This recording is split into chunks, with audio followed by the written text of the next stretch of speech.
route les anti-inflammatoires. Donc vraiment, les révolutions thérapeutiques ont changé complètement la perspective de la rhumatologie. Ça, c'est pas le plus important. Ça a surtout changé complètement la vie des patients. C'est-à-dire de quelque chose, d'un rhumatisme en particulier. Là, je vous parle de la polyarthrite rhumatoïde parce qu'il fallait bien choisir un exemple. Mais on pourrait dire la même chose de la spondylarthrite ankylosante, que certainement dont vous avez entendu parler, mais plein de maladies chroniques qui dépendent un peu de ces phénomènes inflammatoires. Ça a complètement bouleversé leur quotidien en l'améliorant, bien entendu. Alors, on va donc commencer par des généralités. Donc, ce que vous devez savoir, c'est que c'est un rhumatisme inflammatoire. Donc, je vous ai dit, c'est le plus fréquent. En gros, c'est 1% de la population générale en France, en gros, ce qui est quand même beaucoup. Donc, ce qui est impactant, c'est que ce rhumatisme inflammatoire, on va revoir comment ça fonctionne. Il y a une inflammation des articulations qui va conduire à la destruction des articulations. Si vous laissez évoluer l'inflammation dans les articulations, dans ce rhumatisme, ça détruit. Ce n'est pas le cas de toutes les maladies inflammatoires chroniques.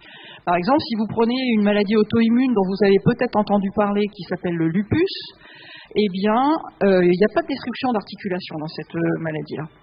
Donc, c'est un élément très important, parce que la destruction des articulations, bien sûr, c'est un impact fonctionnel qui est majeur.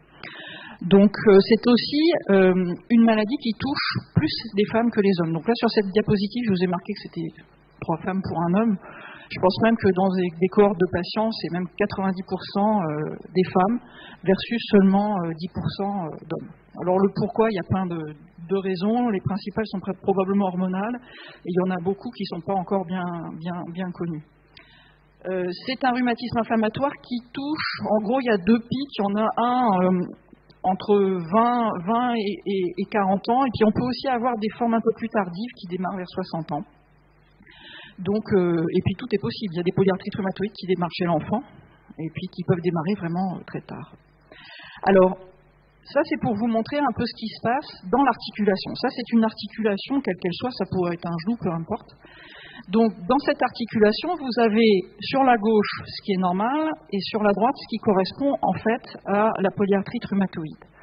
Donc, dans une articulation, vous avez 2 os qui se font face. Ils se font face et ils sont protégés, on va dire pour faire simple, d'un revêtement de cartilage. Et chaque articulation, en fait, est entourée. Ah oui, ça va être embêtant. Est entouré, c'est pas grave, vous inquiétez pas, on va remédier à tout ça. Il se met en pause. Est revêtu d'une capsule articulaire et de la synoviale. Donc la membrane synoviale, normalement, dans une articulation normale, elle fabrique un petit peu de liquide synovial, mais qui n'est pas inflammatoire, qui sert en fait à lubrifier vos articulations. Donc ça, c'est la situation normale. Le problème dans la polyarthrite rhumatoïde, c'est que cette membrane synoviale, elle est très inflammatoire, très hypertrophiée, et elle va fabriquer du liquide synovial que l'on dit, nous, être inflammatoire, c'est-à-dire que dedans, il y a plein de protéines de l'inflammation, dont le TNF dont on a parlé précédemment, mais je vais vous en reparler, et qui va donc dégrader le cartilage. Et le problème, c'est que le cartilage, en fait, il protège votre os qui est juste en dessous. Et donc, on arrive à un stade où le cartilage est complètement détruit, et même l'os en dessous est détruit. Vous voyez ? Donc, l'objectif, quand on va y revenir tout à l'heure, vouloir traiter la polyarthrite rhumatoïde, c'est éviter que cette synoviale soit aussi inflammatoire, aussi hypertrophique. D'accord ?